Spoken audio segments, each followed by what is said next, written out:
بریم ترش‌ترین آبنبات جهان رو با هم دیگه تست کنیم. بدون مطلب بریم سراغ ویدیو. لیتس گو. بچه‌ها این ترش‌ترین آبنبات جهان هستش که هر کی خورده قش کرده. نمیدونم ویدیوشو حتما براتون میذاریم. یه همچین طرحی داره. حالا قراره بریم ما هم آنباکسش کنیم. ببینیم از 1 تا 10 چقدر ترشی میده که ما بهتون میگیم.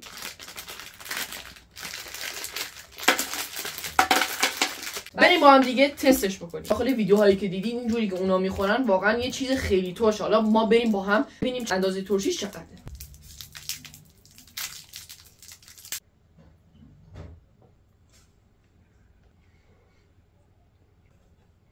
یعنی بچه‌ها خیلی ترشه.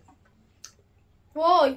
یعنی اندازه ترشیش میشه 7 یا 8 از 10 بدیم. وای خیلی ترشه. خیلی ترشه. بچه واقعا خیلی ترشه. این یکی از آبنباتاشه واقعا خیلی ترشه. ولی اون قدیگه نیست اینجوری میشن. این واقعا اینجوری نیست. آره. بچه واقعا اندازه ترشیش خیلی زیاد. من 7.5 از 10 من به ترشی این آبنبات میدم. من 7 از 10 میدم.